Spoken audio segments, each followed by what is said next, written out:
Train by day, Kyle Wigginton podcast by night, all day. Jerry Savage with Peak Strength Platform. That's me. Dude, what a name. Thank you. We talk about names quite often on the podcast because like that's a dope name. Where did that last name come from?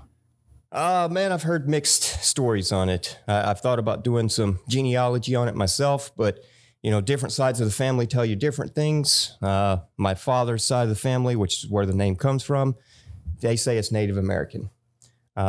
Based on some of the genealogy stuff that I've looked at, it could be European. See, Native American actually makes sense. It does. Because they were called the savages when the Europeans came over here, right? I do, but then again, that's where it ties into that European aspect is maybe it is just something that's transitionally carried through and people associate it with native people, the savages. So you think that at one point the Europeans mixed with the Native Americans and then they called that baby savage? I do. I think so. That makes a lot of sense, actually. Yeah. Because you look at some of the more traditional Native American, you know, proper names, it's, you know, not savage. It's kind of, I don't think I know any of them. What are the traditional Native American names? Do you know some of them? Tonka, you know. That makes sense, yeah. Some others. I'm drawing a blank right now. But, right, yeah. Well, we just got through pumping some iron. You know, whenever you pump iron, the blood leaves your brain and goes in your muscles. Yep, yeah, that's good. That's what people are going to look at the podcast and they're like, this guy looks buff as shit today. Well, that's what we want. That's what we want. Yeah, that's dude. why we do it. So, yeah, I came in. My dad's been raving about this machine now. I don't know, probably about like a month or so. And then he's like, when you come in, you got to try this machine out. I was like, okay, I'll try it out. So that's why I'm here today at their facility. Yes. And we tested out his machine first of all, just when I first came in. We're going to do another video of it at the end of it, of me actually working out with it. But I have to say, man, it's actually pretty freaking impressive. Well, thank you. I appreciate that. Yeah. Can you kind of explain how you got the idea for the machine and kind of explain what it is first? Sure. We call it digital strength. It's a strength platform. It's small, compact, somewhat portable, and we like the fact that it targets small areas. So it gives you a big workout footprint, but it doesn't take up a lot of space in your home, office, wherever you're going to put it. So it just focuses on strength training. It recreates and simulates 160 different exercises that you can do at the gym with strength and weight plates. Mm-hmm. But we're able to put it into a more compact platform, and it's very quiet. Yeah. And one of the things that I think is great and unique about it is the safety features that are built in. The safety cables to keep you from getting pinned underneath the load, and the ease and transition of changing the actual weight or resistance loads on the platform. It's pretty intuitive. Very straightforward. You adjust a rotary dial and it loads the weight up for you. So it's very advantageous to what you don't have to constantly switch your workout routine or your positioning.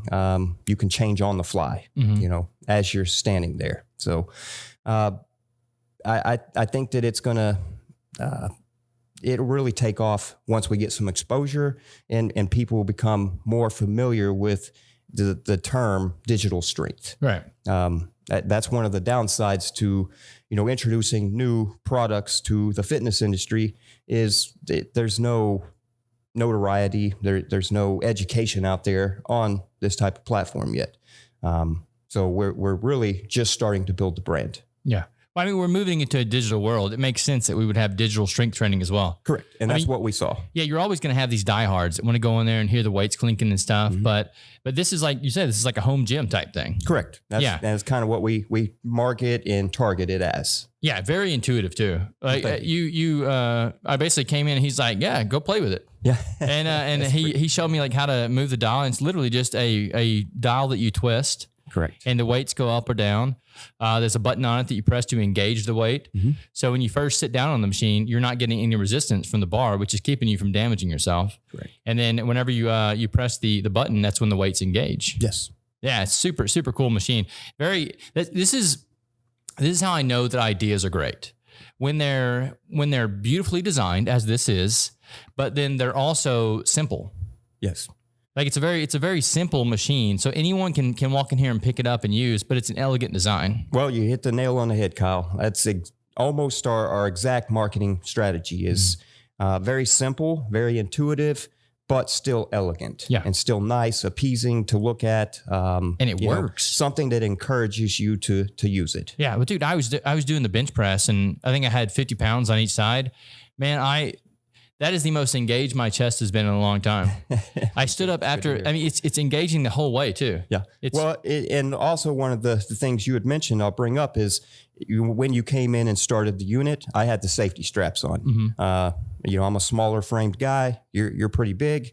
I use the safety straps because I overextend if I go all the way down.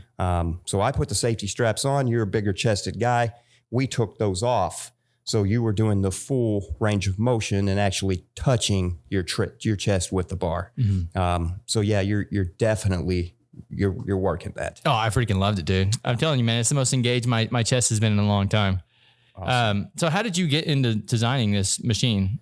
Well, it's been a long journey. Well, I say a long journey. It seems like it's been a long time, but then when you look back on it in retrospect, it's time's really flown by. Right. But just give you a little background of me. I've kind of been in the fitness industry for about 20 years now. When I started into the fitness industry, it didn't really, a light didn't go off and say, hey, I want to pursue a career in the fitness industry. It was more something out of a need, not a desire. It was a need. I needed employment. I needed to have a job. Needed to take care of family and, just take care of myself. And as you know, and many people know, that takes money and you've got to get that somewhere. So nowhere near at the retirement age, and especially not 20 years ago. So I was pursuing a job, was new to the Jonesboro area, just recently moved up here with my wife from down south Arkansas area, which is where she's from. And I ended up getting employment at a fitness company here in Jonesboro. Really liked that line of work. It kind of opened my eyes and gave me a lot of experience that I didn't really know how to apply some of the other skill sets that I had to. And I found that working in the fitness industry really allowed me to apply that skill set to a various, palette of things. Designing product, customer service, dealing with the end users, the dealers, the sales aspects, the marketing, and of course the back end service. That's so much too. Yeah. Like a lot of people don't realize that who's never run a business. That's a lot of stuff. It is. And even still to this day, at the point that I'm at in my current venture with opening my own business, which is what this is and this platform, I'm still learning. I don't think that we ever get to a point in our lives where we quit learning. Absolutely. And I think that if you do shut your brain down and, you've turned it off and you're not, open to learning new things, then you've essentially died. You're dead. Yeah. You're dead. You're going to become antiquated very quickly if you don't keep your mind fresh, which, kind of ties into fitness. I'm a very firm believer that if you want a sharp mind, you need a sharp body. Your body's always, kind of directly tied to your mind and your brain. So if you want to keep your brain and mind healthy, keep your body healthy. I agree. But back to the career thing, started in the fitness industry, company hired me here, worked there almost 17 years, progressed through various roles of positions there. And that's how I gained a lot of experience in this industry. Made a lot of fantastic connections. And, I guess towards the end of that venture, I would say, I was relocated. So parent company that I worked for wanted to set up a commercial medical division, and they weren't really, set up or in a position to properly handle that here in Jonesboro in their current facility. They approached me, asked me to relocate. We went to Seattle, Washington. Went up there, did a startup venture for the parent company, opened a medical commercial division for them there, learned a tremendous amount of things, skill sets, and just the behind the scenes tape that you have to cut through. That brought me to where I'm at now. Spent three and a half years in Seattle, opened the business, got that division running, which just entailed so much that I'd never done before. Very great opportunity. And, you know, sometimes I have mixed reactions on that because I'm separated from that company now. Not to go into a lot of details, but I was put in a situation where I had to choose. I could stay employed, but I had to stay in Seattle, or I could come back home, which we call Jonesboro home, and not have my job. I took the latter because, you know, mental health, safety, family, you know, comfort, living, all that is really important. Seattle sucks. It does. Yeah, I've been there. I wasn't going to say it. No, it does. It sucks bad. Like I've been there a couple times and I will never go back. It's just. And I'm reluctant to say it sucks. You know, I don't want to trash Seattle screw that. or the it people sucks. there. Look, this is what I do on this podcast. Okay, it sucks. Okay, all right. Well, it's so depressive. Like it rains all the time. It's overcast all the time. I don't see how people live up there. What I tell people is the shiny and the new wore off real quick. Right. Yeah. So one of the things that we learned very quickly, we didn't do enough research before moving up there. You're right. It's a very depressing area. You get about 3 months, you get 90 days, give or take, of just absolutely beautiful weather, you know? And if you could just hit pause and stay right there, I'd probably still be there. Yeah. But you can't. No, I missed that area. You don't get to hit pause in life. So you get about 300 plus days of rain. Now, I'm not saying it's going to rain all day, every day, but you're going to see precipitation every day for about 300 days. And then you figure in all these variables. It doesn't really get cold enough to freeze very often, and it doesn't get warm enough to dry out. So everything becomes this green, algae, mossy mess. And, you know, we found that after we had moved back to Jonesboro, 3 years up there, we had algae growing on our cars. Oh, wow. Yeah. So it just kind of consumes everything up there, but you get some beautiful weather.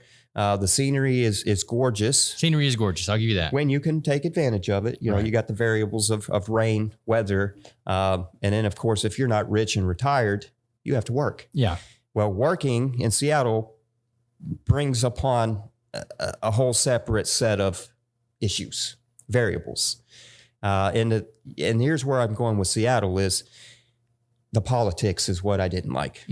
It's the bureaucracy, the ideologies of the general populace of Seattle. And what I see is it's almost like there is a civil war going on in that state between the east and the west side of the state. They're very much divided. We were on the western side of the state, of course, in Seattle, very liberal. Yeah. And I'm all for liberal.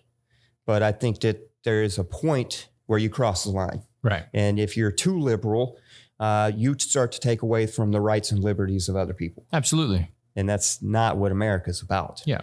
I'm not saying, you know, that they were doing wrong, but I think that Seattle and that whole area needs to take a look at, you know, making sure that everything is encompassing for all the citizens, not just the underprivileged. One of the big issues with that area is the drug abuse. And I'm not talking about, you know, we're not talking about your alcohol, your marijuana. It's heroin. Oh, wow. So, you know, we firsthand witnessed just overdose after overdose, meth addict after meth addict. And, you know, it was bad when we got there. But when we got there, the pandemic hadn't set in. This is pre-COVID. Then it got worse. Oh, it got much worse. Yeah. COVID and that whole pandemic situation, which I'll touch on here briefly because I think that's good content. I like to tell this story. Absolutely. Because when I tell this story to my friends here back home in Arkansas that went through the pandemic, they experienced it. They didn't get it. But they didn't experience it. No, I was in the city too. They didn't experience the urban, factor of what happened during the pandemic. Yeah. So I talked to them, on friend night, game night, and they're just in shock and awe. Mm-hmm. And then I show them videos and pictures and things that I documented while we were there. And it just still takes me back that none of that was aired on the news here. Right. It's so filtered and, served to you how they want you to eat it. And I still in shock to this day. And we've been back, in Jonesboro 2.5 years from Seattle. But it's still something that I don't think I'll ever forget. It was 18 months of surrealness that my wife and I lived through, almost like a dream. It really changes your perspective on how the world works. It did. It very much changed our perspective on a lot. And it was an eye-opener in how we perceive reality. Mm-hmm. And you come back to Jonesboro and we couldn't be happier. Yeah. I guess it's that saying is you don't know what you have until you've lost it. Well, we lost what we liked. And we had to live through a couple of years of grief is the best way I could explain it. A lot of hardship, but we came back. Mm-hmm. So we went up there, started the business, the division, and everything was going great. And then, out of nowhere, people started getting sick. So I think we were ground zero. So I think honestly, truly, because I lived there and I saw the events play out. And you got to remember at this time, you don't remember, you just, it's your first time you've met me. I was traveling extensively at the time that I was there. Mm-hmm. Even before I'd relocated to Seattle, I traveled a lot. Asia, for China, work? Taiwan for work. Yeah. Visiting factories, doing quality control, product advancement and development. So I'm no stranger to travel, to airports, and to that rigmarole and process. So Seattle. The eerie thing is I remember it clearly. One night on the news, local news, K5, they start doing a story about a virus making people sick. And it was very heavily centered on, and it still kind of troubles me that at the first onslaught of news stories, they were already so quick to pitch that story that it came from China. It's like, how do you know it came from China? We're one day in. Right. This is before it was officially called coronavirus. It didn't really have a name. It was a virus. Mm-hmm. And me knowing what I know and being familiar with the Seattle airport, my brain clicked. And I started thinking to myself, hey, if what makes them so confident that this is from China? And if there are people getting sick and it's as contagious as they say it is, then why is our airport still open? Because I know Seattle.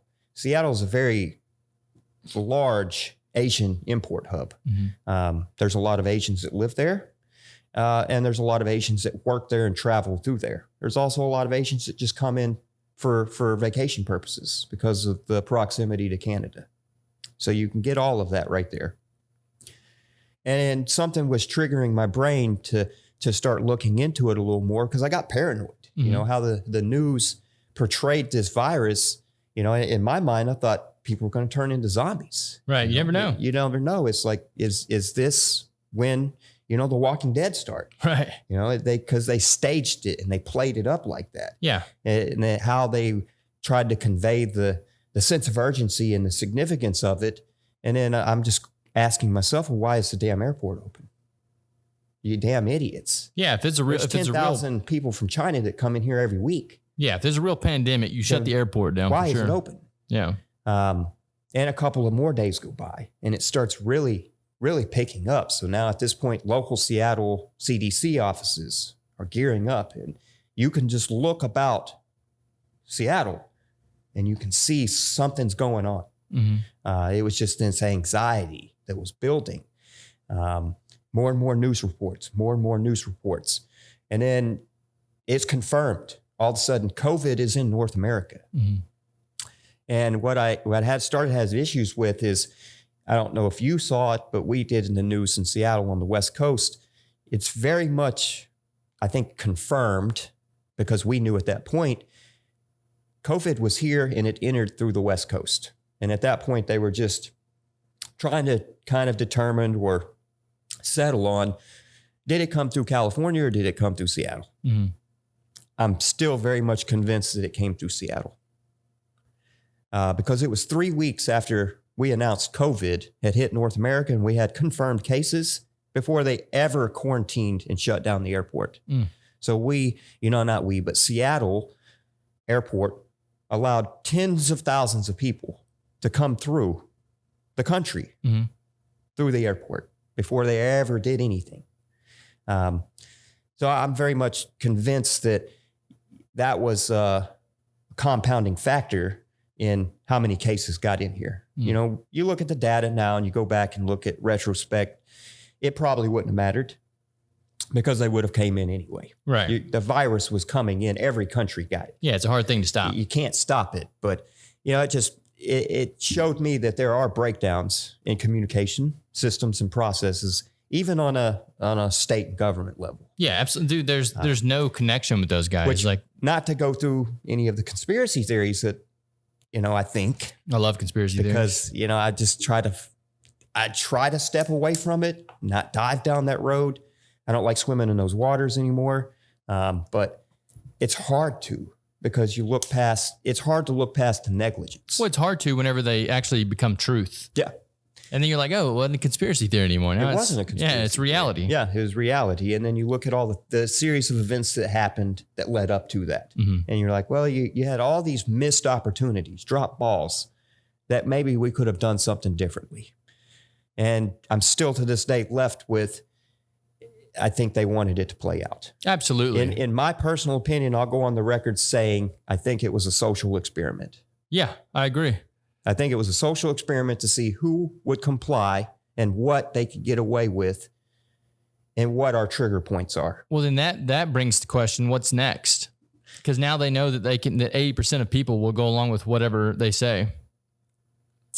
That's another podcast. Yeah. Well, I mean, so my thing with all this is like our government is so corrupt. I know we're going away from the fitness stuff, but this is what I love about this podcast. We just talk about whatever, but our government is corrupt to the nth degree until a new system is designed, which adds a new system of checks and balances to our government where the people are in control. Nothing's ever going to change. Fully agree. Yeah. And I mean, I've actually been working on a system for a while now.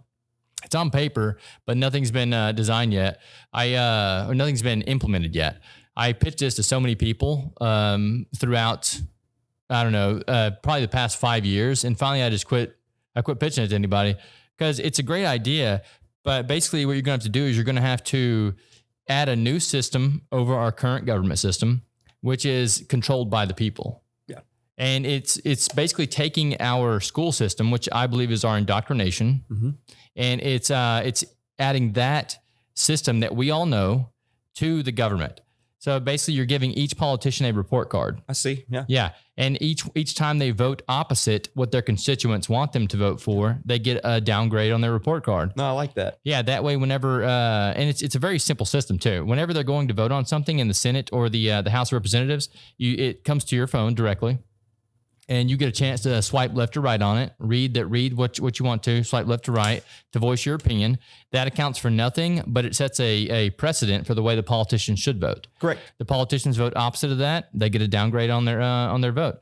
That way, whenever it comes time to elect new politicians, you simply pull up your app and you see, oh, who's got an F? I see a lot of politicians that do the old bait and switch. They say one thing to get elected. Oh, yeah. And then they're approached by lobbyists or get pressured from whatever group that Mm-hmm. they have allegiance with.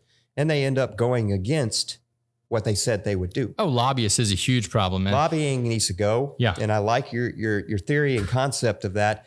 And I like the transparency of it. The transparency. I don't think there's a viable platform really in place that judges these politicians that grades them. Yeah. And that's what we need to see is, how honest or true or, consistent are you with your campaign? Absolutely. Because your campaign is what we voted on. Mm-hmm. And then I think we also need some form of action to where we see that these people in government office are not doing their part, then we need to be able to get rid of them. Yeah. It's just like in the working world. Even if you're on a contract, there's ways to get out of it. Mm-hmm. There's ways for your employer to say, hey, we're done. We need to find a replacement for you. Mm-hmm. And I don't see why we can't do that in some of these levels of government, because when we don't replace them and we've identified that there is a problem, then you've allowed them more time to continue to do destruction. Yeah, absolutely. Yeah. Career politicians are a major problem. Yes. And I think that if you asked the majority of the population in America, they would simply say, no, we do not need career politicians. Yeah. But like you said, there's no platform yet to ask the majority of the Pelosi. people. Oh, her, who's the other guy? That's Mitch O'Connell. Mitch O'Connell. Oh my God. I gave you a list of them. Yeah. If you look at the amount of money they make every year, it's like $175,000 is like the amount of money that they get paid, and their net worth increased by millions when they're in office. Well, that's inside information. Insider trading, it's lobbying, like all this stuff. They're just getting paid. If you're also going to be in government or a high-ranking office, I think there needs to be more emphasis on what does your spouse or partner do? Right. Because there's such a light cast on just the individual that we voted for, but a big part of their life and what they do behind the scenes revolves around their partner and their family. Yeah, Pelosi's husband's a traitor. There you go. So how do you think that benefits them? I think it benefits them tremendously. Yeah. And I think that might be one of the reasons that why she's so eager to keep her position. And then I ask myself, why do these sorry bastards not just retire? How much money do you need to be happy? Or are you not there to be happy? You're there because you're obligated. Well, I also think there should be an age cutoff, an age limit. Yeah, I agree. I was speaking to a man the other day. He's in his 80s now, and we were his question he brought to me was, he asked Dad actually, because Dad's in between us, 80, 60 something, 60s. And then 30 something, whatever I am now. But he asked Dad, he's like, does your brain work like it did when you were in your 30s? And Dad was like, no, I'm not as quick as I used to be. Not as sharp as you used to be. And I was like, that's exactly why we don't need those old people in politics. We need young ideas interjected into the system. Speaking of that, I think we should also have a age cutoff, not necessarily an age cutoff, but we need some kind of a new test for senior citizens on the road. There becomes a point where you need to get off the road. Yeah. Speaking of that 80-year-old man, he actually hit my dad's truck the other day when he was backing out. Oh, okay. Yeah. So you're exactly right. I'm like, just come on, man, hang it up. That's where we need technology to progress. Yeah. That's a lot. We said a mouthful right there. But getting back to the fitness stuff. So after you moved back to Jonesboro, you were like, okay, it's time. It's time. I was somewhat, technically unemployed. Mm-hmm. The great thing is my wife is wonderful, beautiful wife, and she already had employment lined up. Her current employer just absolutely loves her, and she's pretty much got an open job there. Anytime she wants it, she has a job. Kind of started kicking around the ideas, talking to friends, making the plans to move back. And she just kind of, let the clinic know where she works at, Vision Care here in Jonesboro. Hey, we're probably coming back. And they just like, great, you come see us. So that kind of sealed the deal. We can't just up and move. We're responsible adults. Can't just up and move and no one have a job. Yeah. Not that we could both easily find employment. It's not hard. But it does kind of ease the soul, calm the nerves to know, you're not going back empty-handed. Mm-hmm. Another great thing we did is we did not sell our house. Something told us before we made that move is let's go check it out. We did not sell our house. We kept it. We let some very good friends rent it that were here from South Korea. And that worked out great. They needed a house to live in. We needed someone to take care of ours. It worked wonderful. Mm-hmm. So that was another blessing is, when we were ready to make that decision to come back, we still had our house. Brooke had a job. I'm capable of getting a job. Let's do it. Yeah. Told my employer, I really hate that you put me in this situation. Excuse me. But thanks, but no thanks. Here's my 30-day notice. Turned in the notice. We proceeded to pack stuff up. And May 1st, we were on the road. We hit the road. 20-foot U-Haul. Wife Brooke drove my truck. We have 2 race cars, 2 Nissan 370Z, 350Z. Ooh, I love the 350Z. Stupid. Dude, I love that We car. lost our mind moving to Seattle. You know, we tried to pack all of our shit with us. Hey, you said you had 370Z too? Yeah. Oh, you got them both. Yeah, we got them both. Oh man, that's why I used to drive a 350. Yeah. Yeah, the I raced the 370. 350. See, I 350 is track car. See, I sat in a 370 one time and they shortened the body of it. So it was almost too short for me now. Yeah. But the 350, oh my God, I freaking loved it. Yeah, the 350 was the OG. Mm-hmm. You know, they didn't really change anything performance-wise going through the ranks of the 370. So 350 was the horse. Mm-hmm. You know, it's no frills. It was thin. It was a little trimmer. I personally think that 3.5 was the good motor. Mm-hmm.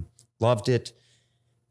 Unfortunately, I don't have the 350 anymore. Right. Still have a 370. Well, I don't have mine either. I recently sold the 350. Kind of helped fund this venture. Yeah. Some of this business because it's not cheap. But live in Seattle, May 1st, loaded up the truck. Wife's driving the truck. Car shipped. We put them on a semi and they shipped the 2 Zs back to Arkansas. Mm-hmm. But we did lose our mind. I don't know what we were thinking moving to Seattle and bringing all of our stuff. I just don't. I don't really know. Well, you committed. We did commit for sure. But then we lived up there for 3 years in boxes because half of the stuff never was unboxed. We never unpacked it. It stayed in the same box that we moved it in, that we moved it back in. So we kick ourselves in the ass for that.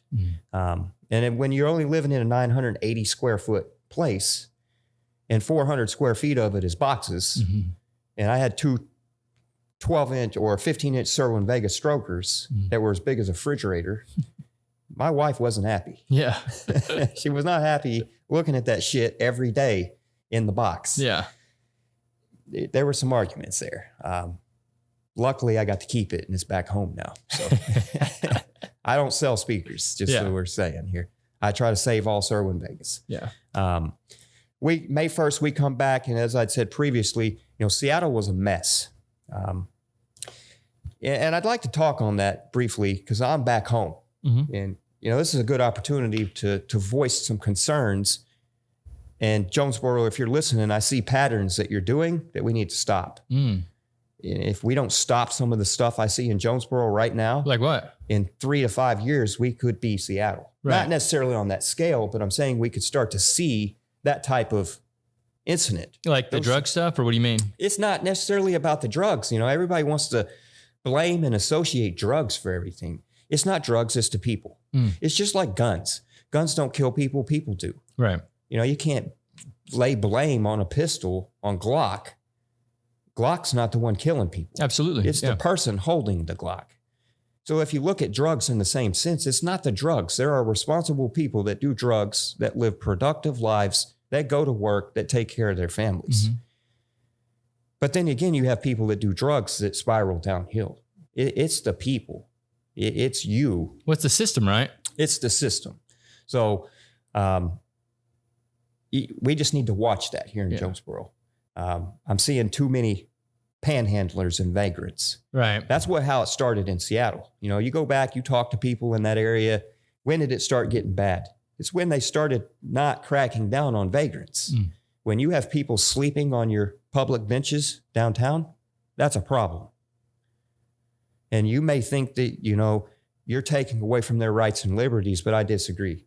Because when you allow them to sleep on that bench, you're taking away from the rights and liberties of the tax-paying citizens of the city that paid for that bench. So I live downtown. I live on Main Street. So I call downtown. That's my home. So when I drive through downtown Jonesboro daily and I see vagrants crashed out on the bench, I have a problem with that. Because in that same stretch of sidewalk, street, road, business front, there's also families. There's families shopping. They're down there with their kids. You know, they may have a business lunch or a business meeting. They might have some outside visitors from outside the state of Arkansas here. It doesn't bode well for people from outside of this area or people that live here to see that daily. Right. And it's becoming a problem. I picked up on it immediately when we moved back to Jonesboro because it's kind of like a little PTSD. In Seattle, you see it everywhere. I mean, you see people masturbating on the streets, shitting on the streets, defecating on each other, walking down the streets with machetes and axes and hatchets in their hand, throwing rocks at people, busting windows. It's like it's a third world country. There's no law and order there. Yeah, it's a third world country. We've personally witnessed crimes go down and there'd be a police officer right across the street and watch it.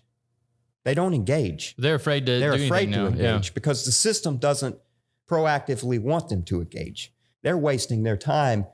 And I do understand that law enforcement officers have families and they want to go home to those families. So, I mean, I question it. What do you do in that situation? Is your job more important than your family? Because a lot of the times it's a confrontation. And me, if I was a law enforcement officer, I don't want to walk up to a heroin addict that's got needles on him and confront this guy. Yeah. I don't want to do it. I don't want to put myself in that situation. So I see why they are very passive at not enforcing anything. But then again, that's problematic because as time goes by, you've set a precedent or a standard to where the drug dealers and the real criminals that are very much there, because that's their playground now. They know that they have a free pass to do whatever they want. So I come back home to Jonesboro and I start to see that and it triggers me. And I'm like, what are we doing here? You know, why are we allowing this? And I'm not saying you got to be rude. I'm not saying that you go and put them in jail, but we need to actively start enforcing that, hey, we don't condone it. You need to move on. You go to a city park. You go somewhere. Well, enforcing is it's such a bad word. Let's figure out the problem. Yeah. Let's see what's going on in this person's life that makes them want to sleep on a park bench. How can we help them? And then we rehab. Yeah, I think the rehabilitation is a better word for that. Enforcing is a power word. It is. But rehab is the thing we need to start doing. Are these people on drugs or do they just have a bad stint in life? Because there are so many people right now live paycheck to paycheck. I think it's 60% of Americans. And that's terrible. Yeah, and it's probably going to go up. So you're basically 2 bad decisions away from sleeping on the street. And that's 60% of Americans. So maybe this person just had a bad stint in life.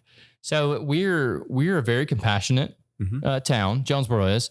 So maybe we help these people out and get back on their feet. I know it's harder to do in cities because I see it all the time in cities. And I think sometimes in cities you have people that just want to live that way. No, they do. That's a life choice that they've made and they've chose to check out of society per se.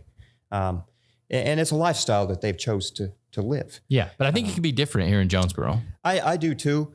But where I was going with it is not necessarily enforcement. Like I say, you don't have to prosecute, not citate or bring these people to jail, but we need to come up with alternatives. Absolutely. And if Jonesboro really wants to get ahead of this problem, I'm telling you, you need to do it now. Yeah. We can set an example for the way the rest of the world should work. Where I have an issue is, and I know this is gonna rub a lot of people wrong, but it's just my belief. We don't need everything to be faith-based. Yeah. Because that is one of the deterrents for a lot of these addicts. When you try to force a certain religion upon somebody in order for them to get the treatment that they need, that's a problem. You don't need faith-based rehabilitation. No, I think that's not what I was talking about at all. I say compassion. Human compassion is different than faith. Most of the help programs that we have around here in this area, they're churches. Yeah. So that's a faith-based program. Yeah. And while they say, hey, we don't push this upon you, the perceived image is a lot of these people that are down and out on their luck, they're not going to go to a church. They're just not. We need a community center. Yeah. We need a Jonesboro to come together. We need a city to come together and take care of it and not rely on these independent groups, nonprofit agencies and religious groups to step in and do that for them. Yeah. because that's not solving the problem. No. So in my opinion, if the churches really wanted to help something, they would take that money they were going to spend on programs, give it to the city. Yes. And the city would take that money and do something with it. But you have to have trustable people. That's the whole the whole thing with politics is when the money flows into outlets, the money tends to go into people's pockets. Yeah. Rather go than back out into the programs. Rather than actually helping people that they were designed for. Correct. But no, I think you're right. We need to get on top of this, and it needs to set an example for the way the world should work. Yes. I just don't like going through downtown and, taking our walks and strolls and seeing the benches occupied by homeless people. Yeah. And then the more you get out in town, a lot of intersections are now being overrun. Oh, just and on the corner every day. Yeah. I mean, that's very easy to get rid of. I before I left Jonesboro, we did have a law on the books. There was no panhandling in city limits. And you didn't see that. But I guess they got rid of that at some point while we were gone, and we come back and it's rampant problem now. What I'm saying is if you don't nip that in the bud and we don't start getting, very proactive on how we're going to deal with that type of thing, not necessarily saying criminal, I'm saying help these people. Yeah.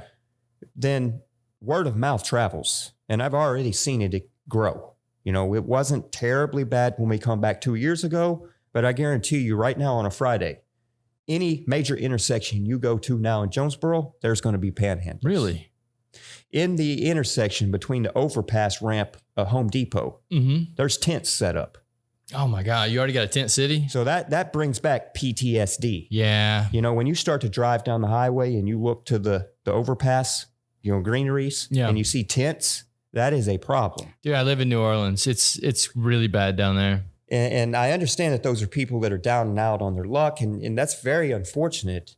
But that goes back to what I said. As a city, we need to start thinking about that. Yeah, it definitely needs to. Things need to be changed to accommodate for those people. Yeah, there's enough money. There's deep pockets here. Who does take? Is that the mayor? Who's the mayor of Jonesboro? Copenhagen. I don't think I know this human. Can I get him on the podcast? He's pretty down to earth. I think he might do it. Who knows this guy? Get him on the podcast. Reach out to us. Yeah, I'll be in town for a week, in another week. Let's get him on here. Yeah, you could probably go down to his office and pay him a visit. Yeah, he's pretty friendly. So the cool thing about this podcast is I could never call somebody up and say, "Hey, will you come have a 2-hour conversation with me?" But I can ask anyone, "Hey, you come have a podcast with me?" And they're like, "Absolutely, absolutely, yeah." That's how the mayor of Harrisburg, he came on the podcast the last time I was in town. It was a really cool conversation. Awesome. Yeah, you learn a lot from these guys. Well, I want to hook you up with my buddies. Like I said, they do a podcast. Andrew Gander. Yeah, and I'm going to connect you guys. Why does that sound familiar? And I think you guys would hit it. I know you said the name earlier, but Gander sounds so familiar. Yeah. I might have bumped into him one time because I don't live here now. Well, he's about your age group. Okay. And you probably went to school with him. Possibly. I'm slightly, I hate to say this, but I'm a little bit older than some of my friend group. Yeah. Most of my friend group, I think, is about 6-8 years younger than I am. That's good. You have wisdom to offer them. I do. We feed off each other. Yeah. That's what makes a good friend group, I think. Yeah, I have. So I was going to tell you earlier, I've been reading a book. It's called Where Good Ideas Come From. Mm-hmm. And it talks about like the networking aspect of where good ideas come from. It also talks about having an older friend and a younger friend in groups because older people tend to get set in their ways and younger people have these new innovative ideas that they come with. So, I mean, you got to combine those two things together. And I think that's also where we're missing we're missing on a lot of political things now. So you have all these older guys, but we don't have these young, fresh ideas that are coming through. And that's what we need to change. Mm-hmm. We've seen what we're going to get out of the common cloth we have now. Mm-hmm. We need new stock. We need fresh ideas to come in. Not saying that all their ideas are going to be great. Not all ideas are, but if you stop innovating, then you start dying, like we were talking about earlier. You die. Yeah. And cities are prone to death too. Like a lot of people don't realize it that everything we have in this planet is essentially a living organism. That's right. They're just like you, a city is. So it has a limited lifespan. If it stops growing and it stops evolving, then it dies. In the same way government is. If the government doesn't evolve, the government dies. Correct. You've got to evolve, change, and adapt. Yeah. If you want to be viable. And if you quit doing any of those things, you're no longer in the competition. Yeah. And if you're not competing, then you're working towards retirement. Mm-hmm. And what happens after retirement? Death. That's where you go. Yeah. It's inevitable, which is why I like fitness. Yeah. I think it keeps you sharp. Yeah. The old proverbial saying, use it or lose it. Mm-hmm. If you don't use your body's going to lose you. Oh, I can attest to that personally, because this knee right here. So I spend a lot of time editing now, sitting at a computer. So there was a long time where actually the quarantine. Yeah. So for the year and a half that we were basically locked into our apartments, I was just sitting there watching TV or editing on the computer or playing video games. Didn't really do much working out at all, because they even shut down the gym that I was working out at. Yeah. So I just had my little home gym that I was working out at, but it wasn't much. And like I went to play basketball whenever we reopened everything, and my knee, because I'd been sitting for so long, it was like, nope. Yeah, you haven't done anything with me for a while, so now we're not going to move. That. Yeah, and I'll make you hurt so you don't do that. Yeah, and I'm still battling that little injury right there, that little tweak that I did. No, I feel you, and I think so many people experience that. And I don't say Americans. That was a global thing. Oh yeah, now it is. And I think that's partly one of the things that made me pursue what I do now. Mm-hmm. COVID really, that pandemic messed people up. Going back to what we were saying earlier, people here, Jonesboro or smaller cities, and I think the further Midland towards the central area of the states you went, the less you heard about it. Yeah. In Seattle, it was full-blown Nazi America. Mm-hmm. I thought we had a change of regime. Mm-hmm. It was a lockdown. And when I say lockdown, we went from 200,000 cars on a 12-lane highway, the 5. To empty streets. To nothing. Yeah. Trash blowing down the highway. Nothing. The only vehicle on the whole 5 was a state trooper pulled off on the side of the road with his lights, ready to pull over anybody that was on the 5. That blows my mind. We had essential worker cards. You were issued a card from the state. Nazi America. Yeah, that's crazy. If you didn't have your papers, you were escorted home. They would follow you back to your house to make sure you went home. You couldn't go to the beach.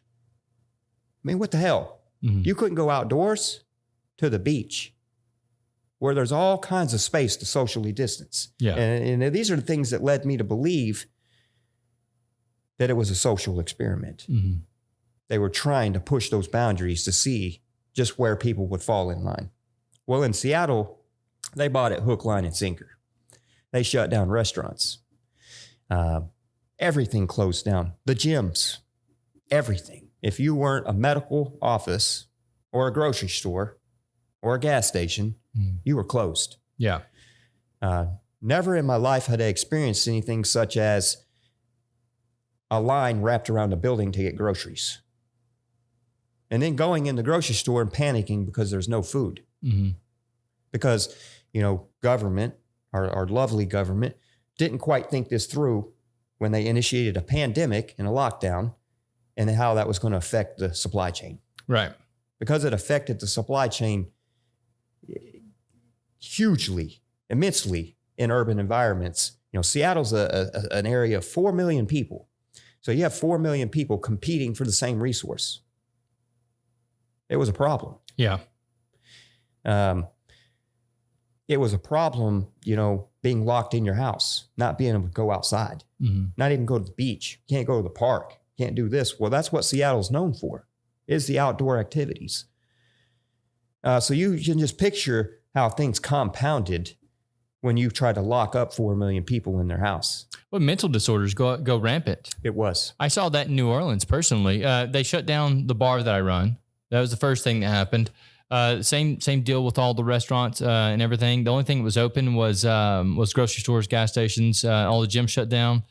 And when we reopened everything, there's a couple of the bartenders that I brought in, and we were kind of talking about stuff, and they just broke down in tears. Yeah, because they hadn't been around anybody in so long. And as humans, we're very social creatures. We are. Yeah. So these guys, they couldn't. And when we reopened, it was so packed in the bar that it was almost overwhelming for them. Yeah, my wife and I, it's like, we didn't know how to act. Yeah. We're like, we're scared. You know, it changes you and how you perceive crowds. And, you know, it just, before the pandemic, you know, we had no problem being in crowded areas. It was fun. Post-pandemic, you're like, I'm carrying masks around in my back pocket, you know, just wondering, you know, what could happen. Did you ever catch COVID? No. I caught it 3 times. No. And first 2 times were very bad. 3rd time, nothing. No, amazingly. I mean, my wife and I, not once caught COVID. We had a couple of, you know, scares. We like, my throat's sore. Maybe we got something. We'd get tested, always negative. Yeah. And we were in ground zero.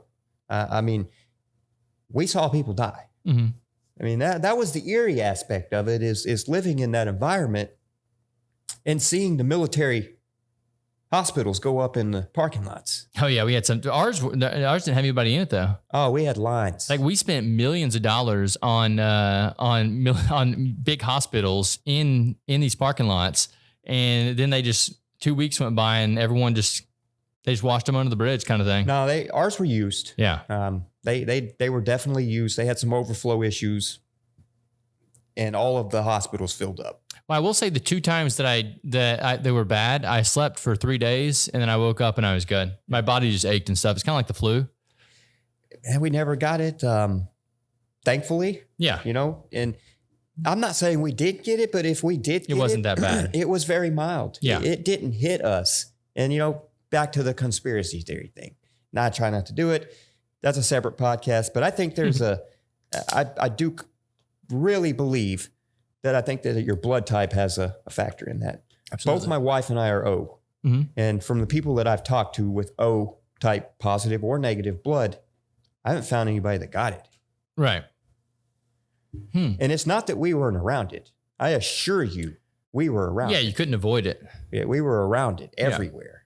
And I mean, we bought into it, dude. I'm a prepper. I'll go ahead and tell you. My friends know me. I'm a prepper. If there's a scenario that could play out, I'm covered. Yeah. So don't think I didn't kid up. When COVID happened, I was elbowing motherfuckers at the store for the masks, the alcohol, the respirators. I was trying to restock. Yeah. So don't think we didn't run around with a go bag. You know, we pour copious amounts of hand sanitizer on us. We were that person that put the glove on to get the gas. And then get the gas and then systematically take the gloves off and then strategically have a big bottle of hand sanitizer in the vehicle and lather down and almost strip a layer of clothes off before you got in the car. Yeah. You know, we did that. We were very cautious. Yeah. Because we lived in the urban environment and the scenario that was playing out storyline was you're going to die. You know, they really at the onslaught of it, they made it seem like you were going to die. You get COVID, you're going to die. Which we all know now, not the case. Right. If you had pre-existing conditions, you had a weak immune system, yeah, you better watch it. I'm healthy. Yeah, if you're a healthy guy, you're good. I've had the flu that kicked my ass worse than that. Yeah. You know, so, but we went through the motions. It was scary. Pandemic was just a mess. Well, and the crazy part about it is the way they handled it too, with just having people stay in their house for months at a time. You're basically dropping their immune system right there. Yeah. Like, I mean, there are certain germs that if you're exposed to, they strengthen your immune system. So that was my thought. My whole thought process with the COVID thing was, I'll catch it. My body, if I don't make it through, I'll die. You'll die. Because it's going to happen regardless. Like it's going to happen regardless. You don't want it to happen right now, but it's going to happen. But I was like, yeah, if my body doesn't make it through, not meant to be here anymore. But now I made it through and my body's stronger for it. Yeah. And that's the way we looked at it. We eventually got over it. And it wasn't until we got back to Arkansas and realized. Oh, it was totally different here. Like, what? You guys, what? Yeah. Walmart? You what? You having poker night? You're what? Dude, I even left New Orleans for a while because I quarantined in my house for I guess like 3 months or something. And I love being alone. Like that's one of my, that's something I'm really good at is being alone. So when it comes to that kind of stuff, it doesn't bother me. But after like 3 months, I was like, you know what? I'm just sitting here in my apartment. Might as well go home and hang out with the family. Come back up here, totally normal. See, but there we go. It's different demographic. Yeah. different way of life. Yeah. I felt trapped, dude. We were essentially trapped. Yeah. You, We were you too couldn't in be New on the Orleans. roads. Yeah. There was no out of state travel. They had the borders locked down. Oh, I didn't know that. That's crazy. Yeah, you ain't going out of state for sure. You ain't just gonna hop in your car and go somewhere. Yeah. See, You'd I had it never better get than there. that. Well, you didn't get past the 5, you'd get stopped. The airports were shut down, and this is winter. You don't get through the mountains. You know, there's a window of opportunity you can move in the Seattle area. Mm-hmm.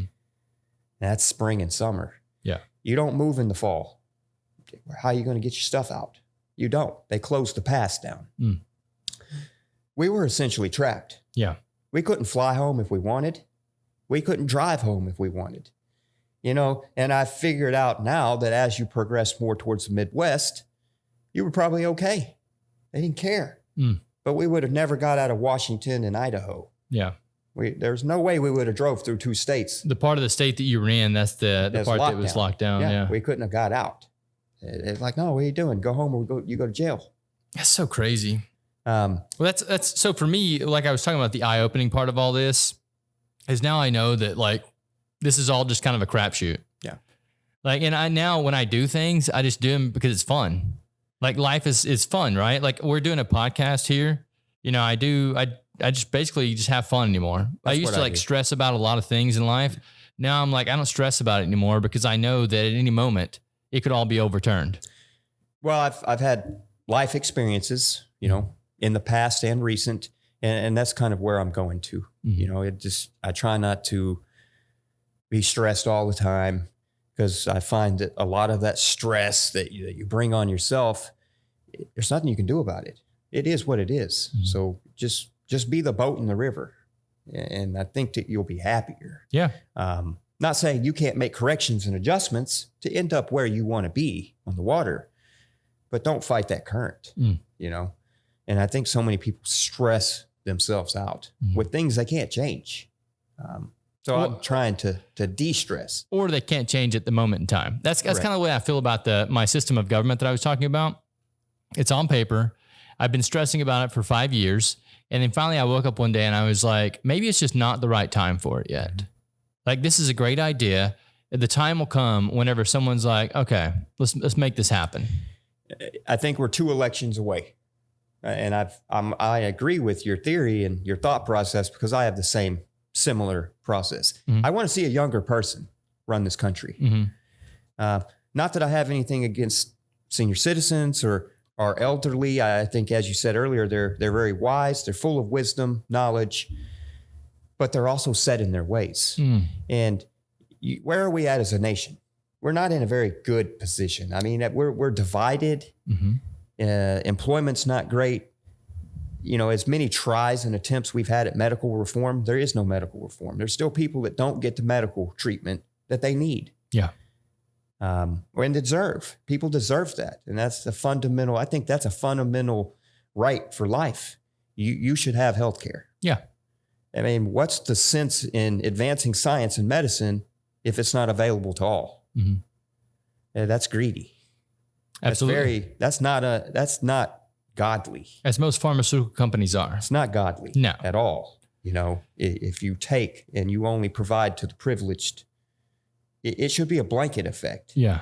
I think that's why a lot of those guys end up on the street too, is because they're not provided the correct medical care. It is. Like maybe they have a chemical imbalance in their brain that if they were just gotten back on the right path, they would. Well, some insurance won't cover it. Right. You know, they don't cover therapy. They don't cover experimental stuff. Well, going back to the age thing, if we don't get fresh blood in office, then how do we ever change? Right. We need revitalization of the country. Yeah. So maybe like a young president with an older VP. Correct.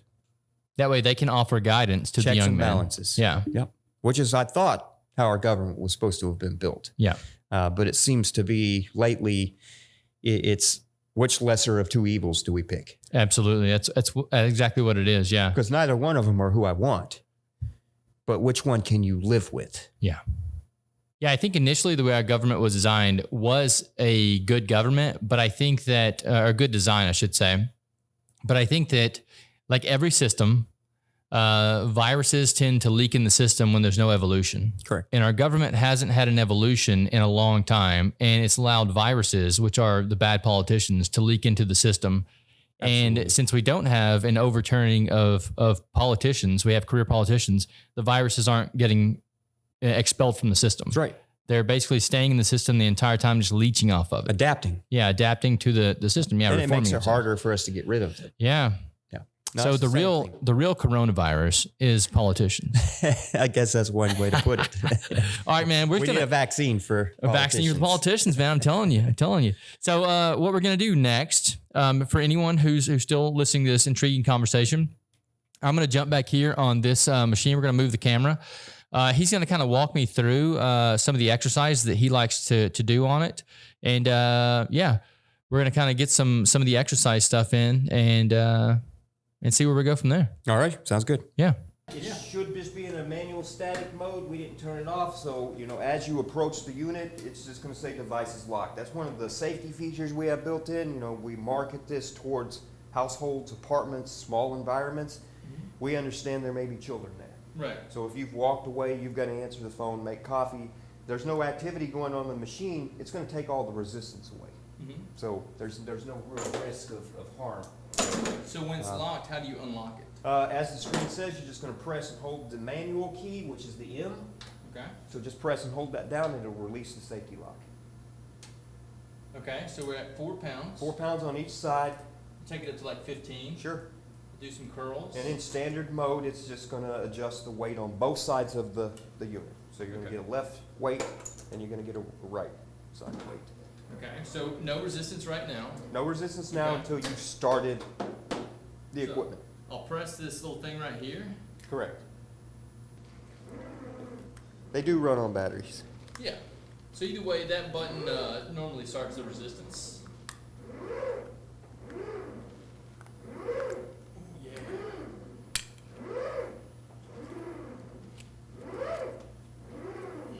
Guess I could have checked the battery before we started. That's all right. People know what batteries are.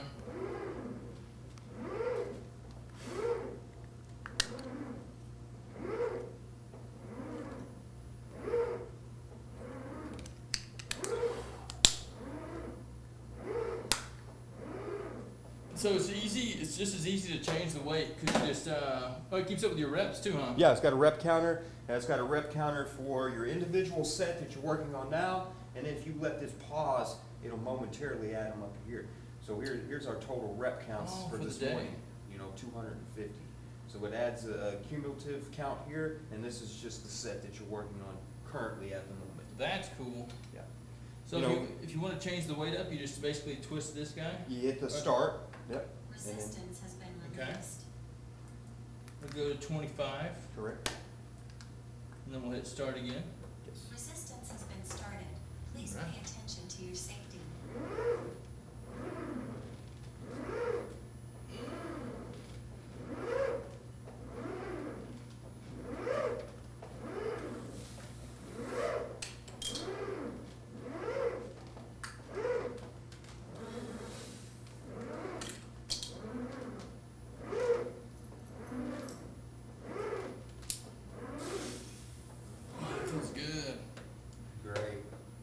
Try to change this battery out real quick so we can.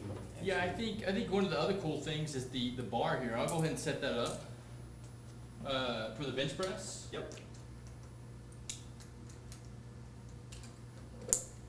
Because that felt, I can just feel the entire range of motion when I was doing that.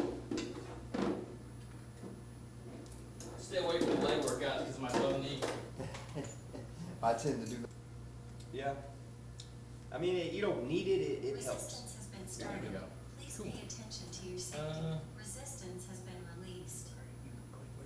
Cool. So yeah, we did change the battery in the what we call the spotter. It's a little Bluetooth clicker that attaches to the bars. It will also attach to, one handle Yeah, I of was your using that individual earlier strap, when I so was- you can activate it while you're in your standing position on the platform. So I did just change the battery. That appears to be what that problem was. So the way I was using it earlier is I like to click it, set it on the bar here, where it's beside my fingers. I'll move right there. unloaded. Okay. No. So, And there are two different orientations for a bench press, you know, to recreate a bench press. Kyle's a big boy, you know, he's got a big barrel chest. He's solid. So we took the extensions off of the cables, which you do get the extensions for the cable. It's for bench presses for smaller guys like myself, to where if we don't want to overextend that bar and get it right down on our chest, we use the extension cable. We took it off for Kyle, so he's got the bar it's resting on my chest. resting on his chest just where it should be. So right now there's no weight on it. And then if I press the button, Resistance has been started. Please pay attention to your safety. I love that it talks to me. Yep. It's kind of an audible alert. If you get into that higher resistance load, it's going to tell you, you know, the weight you set is large. It just kind of reminds you that, hey, you know, you have set a large weight, just in case if maybe that's not the weight you were looking for. Go ahead and bump it up to 50. We'll show them. Resistance has been released. All right.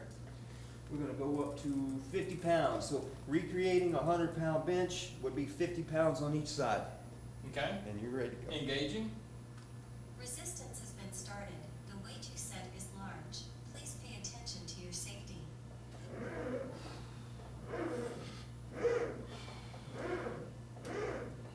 Nice.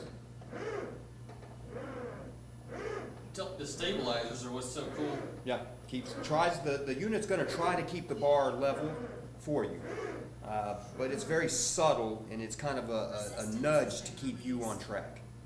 Just like that. And with the Bluetooth button, he's able to take the resistance load off of the bar, and then that's how he gets out from underneath it safely. And then we usually will just rest the bar back down on its pedestal here. Resistance has been started. The weight you set is large. Resistance has been started. Please pay attention to. Resistance has been released. Yeah, as you can see, nothing. Then we'll press the button. Resistance has been started. Do a few Please rows. pay attention to your safety. Oh, you put it on 10? Resistance has Oh, no, been is it on 50? released. Didn't get much weight there. Yeah, that's. Resistance has been started. Please pay attention to your safety. Resistance has been released.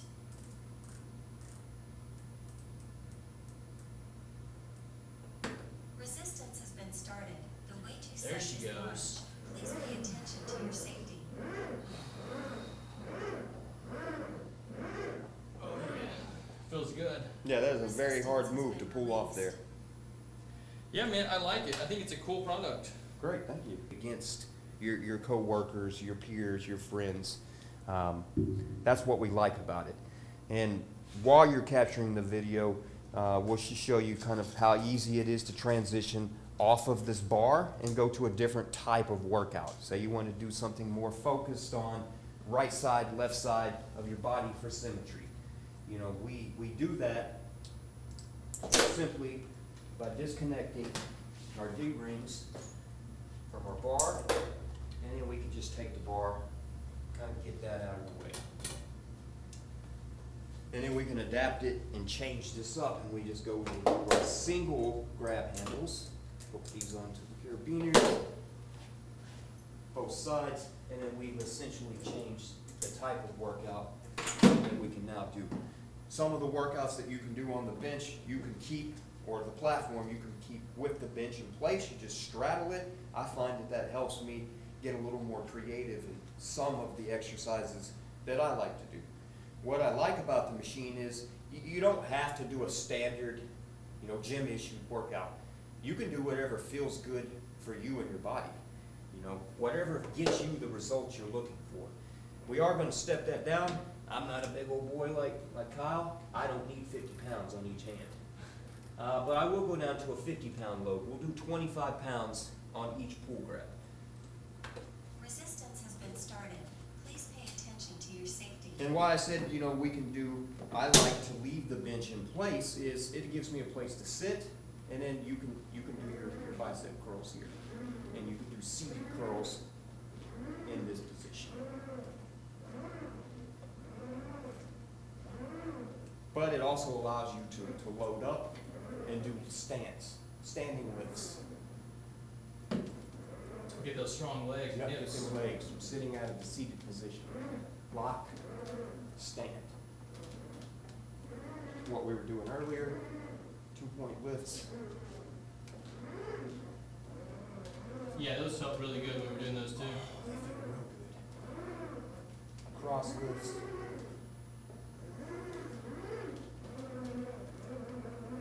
That's a lot of weight for that right there. That's a lot of weight. Yeah. But it feels good. Very smooth, consistent, linear.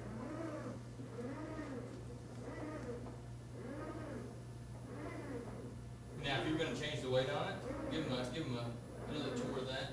So we ready to step it down? We Yes. want to go with a lighter weight load, do more reps, Resistance has been released. rotate your dial down. And we can let's do a 15-pound on each side. Mm-hmm. Re-engage weight. Resistance has been started. Please pay attention to your safety.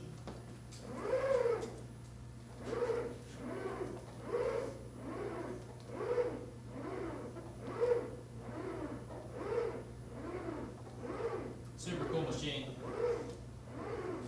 And then you can do your lunges. We also have a waist belt extension that would clip to your waist. Oh, just to click the Yep. things on. And then you clip your rings to your waist. So you could simulate, a little Squat. bit difficult with that, squats with just your waist loaded. Yeah. And then you can free up your hands. Or we'll go ahead and kind of show that. Yeah, So absolutely. we'll Resistance has been released. that's how I like to show people. It gives them that. You can see with one arm loaded, Resistance has been started. Pulls it Please down. pay attention to your safety. and then watch when you release it. Resistance has been released. Instant. Instant. Yeah. So we'll release the resistance, and we can take these off, switch up into a different workout routine, and go to the weight belt.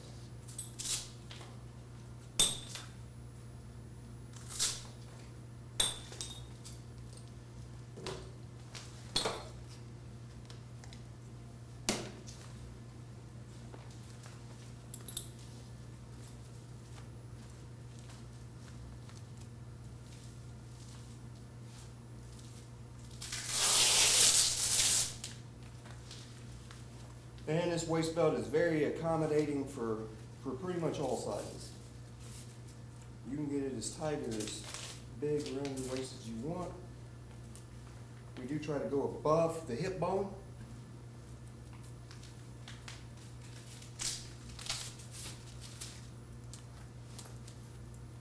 And then that allows you to, and you can also just move our bench out of the way. Yeah, you were saying the platform needs weight on it to activate, correct? Correct, that's the whole principle of how we get the weight load. You must stand on the platform Mm-hmm. or have it counterweighted. But in this configuration,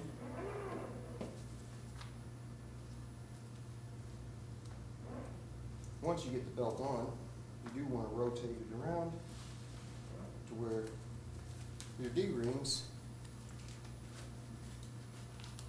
are on the sides.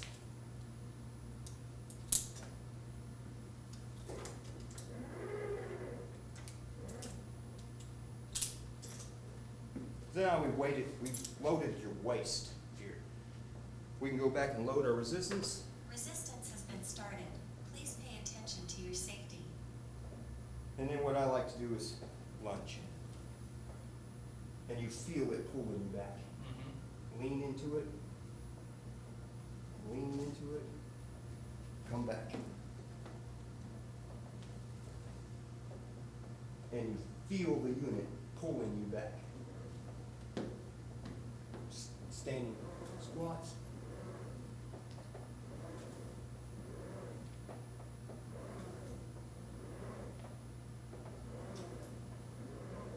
that takes all the load off your arms. It's all carried over my waist here. Another thing I like to do while it's loaded on my waist, and just let it pull. So then as I push up with this side here, it doesn't feel like a lot, but if you do about 15 reps of that, at the end of the day, your sides hurt. Oh yeah. So great for physical therapy, regaining your gait, fixing, immobility on one of your legs. Well, those are workouts that you can't really even do in a gym. There's nothing you can get this, because you're going to be loading your shoulders, and you're going to be messing with your spine. Yep. And then this takes all the load. My back feels great. Yeah. There's nothing pulling on it. Even if your posture's off, your back and spine's not loaded. Yeah. This is strictly core. And the creative thing is, you can do almost any exercise routine you want on this as long as you stand on it. If you want to jump, I had a guy in here the other day that was doing one leg stands. So tremendous balance. So I can't even try to redo that. He would lift one leg up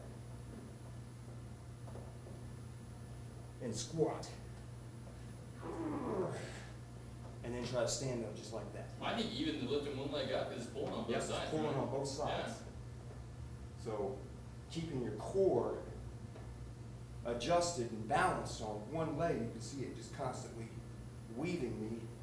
And then to go down and squat and get back up, It's tough. it's tough. Yeah. So I thought that was a very creative way that he was working out on it. And I've seen people do reverse. Step back, pull. And you just feel it. Because you're working this whole leg here loaded up. Another workout that you can't really do in a gym. You can't really do it in the gym. Yeah. It's constantly pulling. And we've just got it set on a 15-pound load. So essentially we have 30 pounds loaded on my waist. Yeah. Resistance has been released. We can step it up and we'll do a 50. Resistance has been started. Please pay attention to your safety. And you really just start to see it pull. Yeah, we can see it right here. So recreating those same exercises is very much compounded.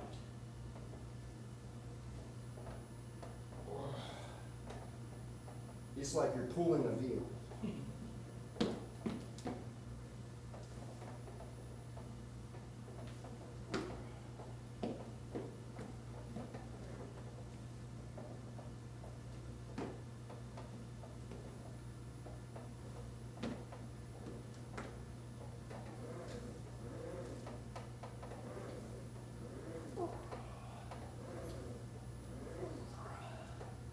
And that feels nice because nothing is loaded on my spine. Yeah.